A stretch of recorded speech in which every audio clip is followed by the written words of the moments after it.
Hello students, today we are coming back with the unit number 5th, that is sampling, and there is only one topic, last topic is left, that is large sample test.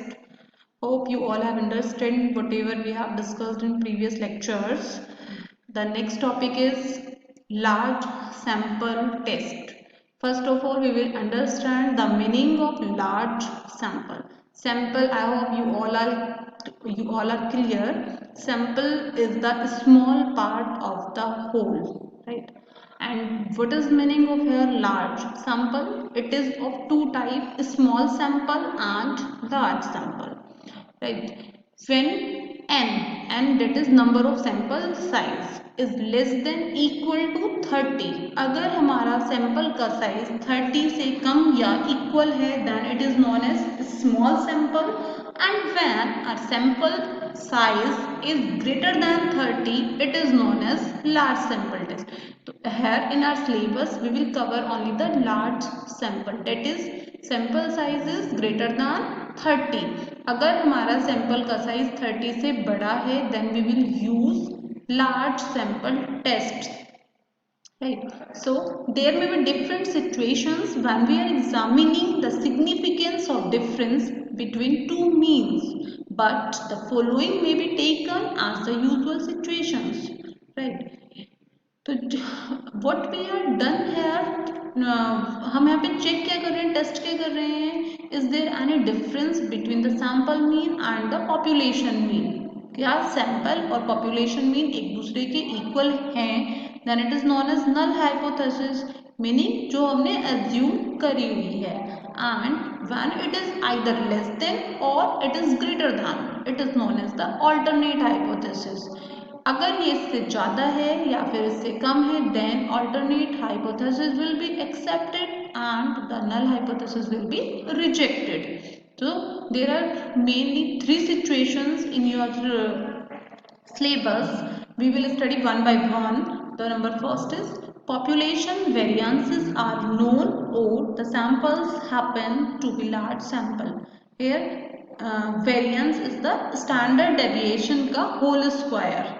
We have already gone through in unit number 2 the standard deviation and the variances terms, right? So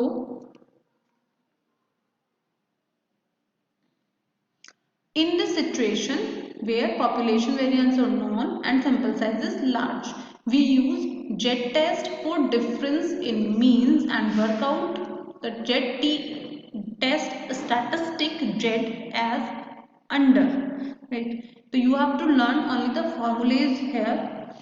Only Z is equal to x1 bar minus x2 bar divided by under root summation square p1 upon n1 plus summation square p2 divided by n2.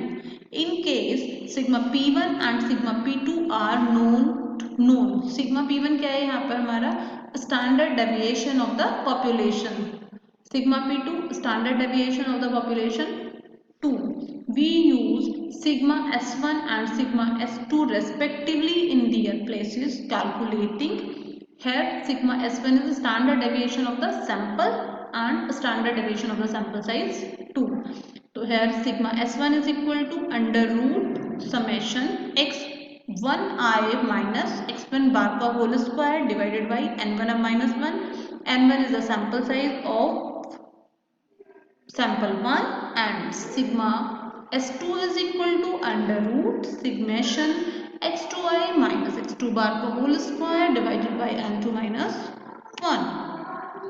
The second situation, samples happens to be large, sample size बड़ा है but presumed to be have been drawn from the same population whose variance is known, right? So the formula will be like that. Z is equal to x1 bar minus x2 bar divided by under root summation p का whole square into 1 upon n1 plus 1 upon n2.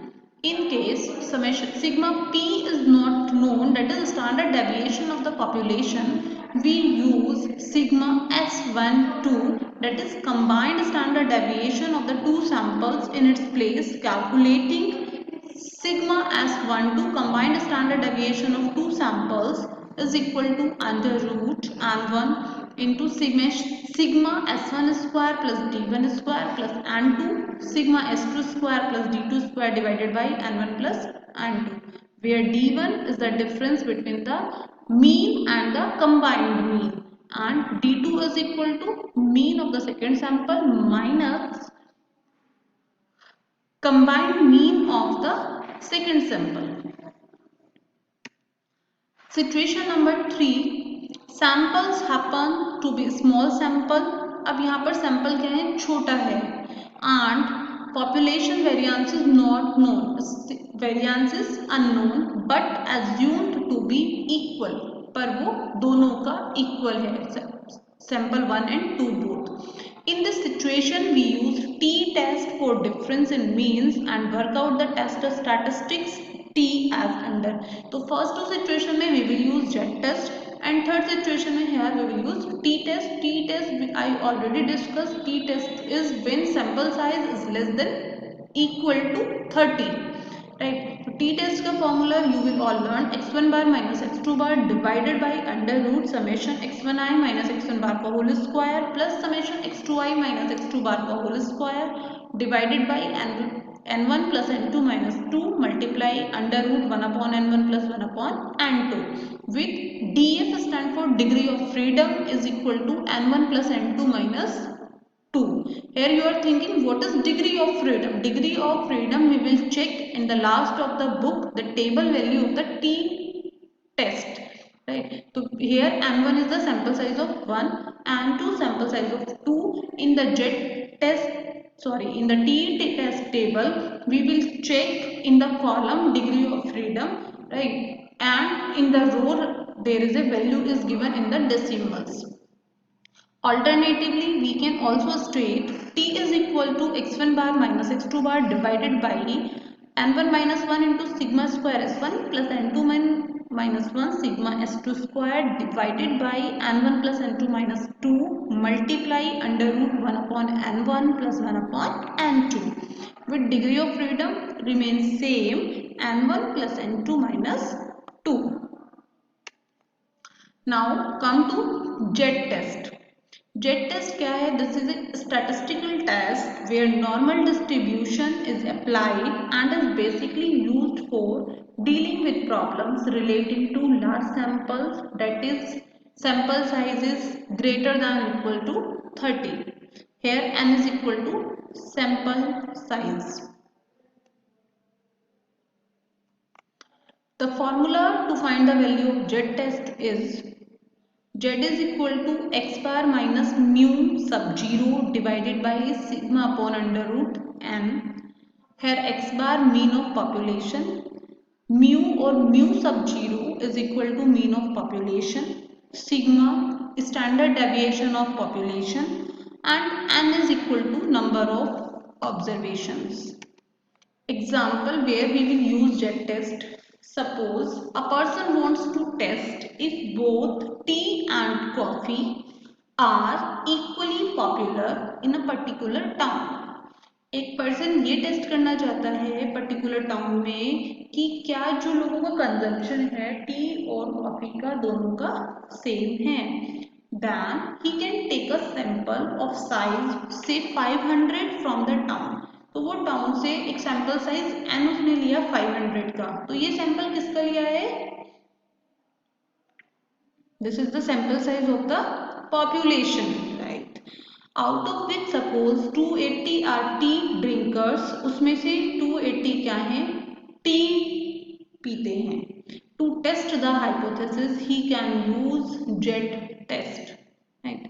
तो हमारा sample mean, population mean, इसमें हम क्या check करेंगे? Number of total n is given here and sample का mean कितना है, पॉपुलेशन का मीन कितना है, और उसके बेस पर हम Z टेबल से इसको इंटरप्रेट करेंगे कि whether our null hypothesis is accepted और रिजेक्टेड. तो in this example what is our null hypothesis? Null hypothesis क्या एज्यूम करेंगे? There is no difference in the consumption of tea and coffee, या फिर आप ऐसे कह सकते हो कि equal people consume both tea and coffee. मतलब लोग जो हैं, पर्सन जो हैं वो टी के पीने वाले भी और कॉफी के पीने वाले भी इक्वल हैं. And alternative hypothesis is either people drink more tea or people drink more coffee, meaning tea and coffee consumption of person are not equal. तो या तो लोग टी ज़्यादा पीते हैं या फिर कॉफ़ी ज़्यादा पीते हैं. तो here if it is null hypothesis दोनों equal हैं, then we will use the two-tailed test. And if there is alternate hypothesis will be proved, we will draw one-tailed test. So in this unit, in your syllabus, only theory part has been covered. You have to just go through the theory. There is no numerical portion, right? So you just go through it and discuss the query. If you have any query, you can discuss with me freely. Right. With this, our unit number 5th has been complete, and also our syllabus is also over. Practice it at home and discuss the query with me. Thank you so much, class. Best of luck.